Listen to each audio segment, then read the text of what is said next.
Brothers and sisters, this article comes from thegrio.com. Ben Carson on slavery reparations. No one is ever going to be able to work that out. That's what he says, which of course is bullshit because people like Sandy Doherty and Yvette Carnell and Antonia Bourne and Lisa Cabrera and many, many more have already worked it out.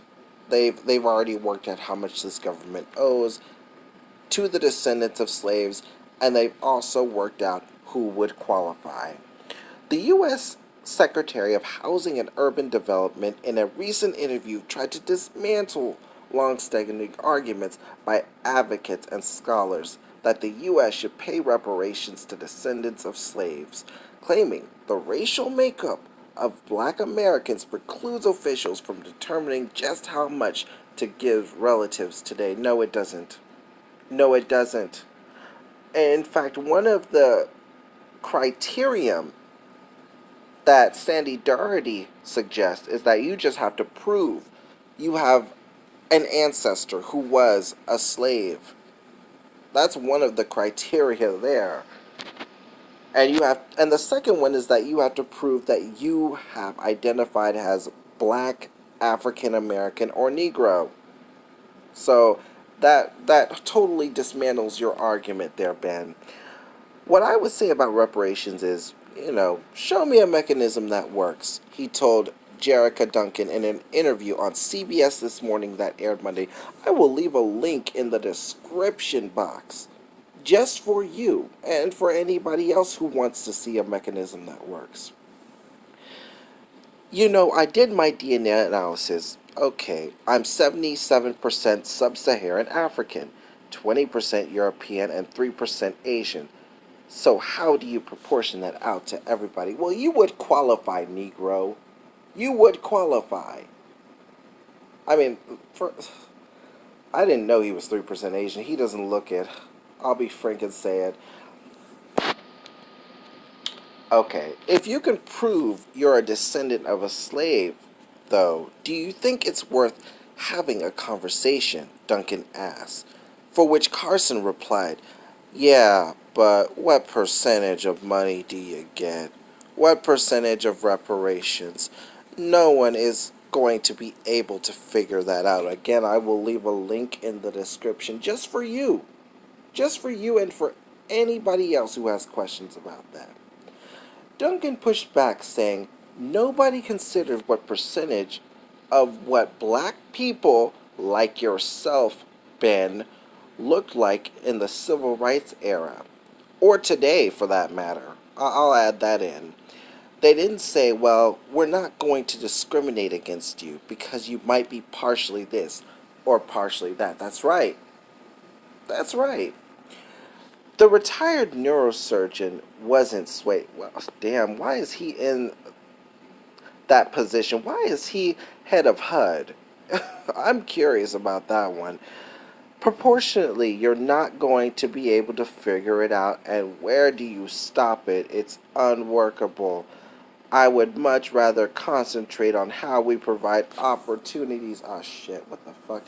For people to get into better economic situations. There have been a lot of articles on reparations, y'all, from many social media platforms and from mainstream news, and in all of them, they all keep pushing, reparations as the form of education or, investing in HBCUs or black businesses. And the reason they keep pushing that is because at the end of the day, if they're able to succeed at that, they get to control the money. They get to decide how it's spent. And we don't get any say in it.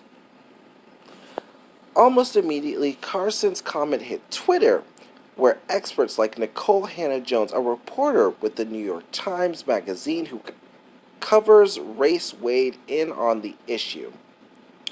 Ida Bells-Wells, why is at CBS This Morning interviewing Ben Carson on reparations? Because he is Trump's house Negro. That's why, Ida. I'm sorry, I don't mean to be rude, but that's what it is. He is Trump's house Negro, and he wants to make sure his masters are happy. And his masters are giving him one hell of a butter biscuit to say what he's saying. And of course, this is another tweet from Ida Bells. His reasoning for opposing reparations is genetic tests show black people are mixed. White blood didn't keep black people out of slavery. That is so true. And it doesn't keep us out of racism either.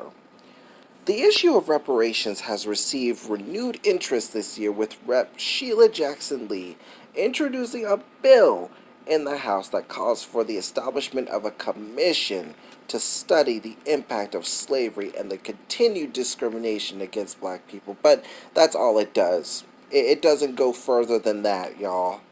And the same thing with Cory Booker's bill. It's basically the same thing that Sheila Jackson Lee represented. It doesn't call for financial compensation of any kind. It just calls for the study, and that's it. Also, recently, the Union for Reform Judaism, the largest Jewish denomination, backed a resolution that calls for the creation of a federal commission to look into ways to atone for slavery and systematic racism against black people, according to the Huffington Post. Well, again, it doesn't call for any money. It doesn't call for the tangibles that we as black people are saying. We as black people in the U.S., for the most part, except for a few strays like Ben Carson here, are standing in solidarity and saying, especially to the Democratic Party, no tangibles, no vote. That's what we're saying. And if Trump gets reelected again, it's not going to be because of us. Hell, it wasn't because of us the first time. But, I mean, that's all I've got to say today. I mean, this man's answer was pathetic. Like I said, he's another one of these people who's getting paid in butter biscuits to talk against their own. But have a good day, night, morning, evening, wherever you're at in this world. Peace and love always. Bye-bye.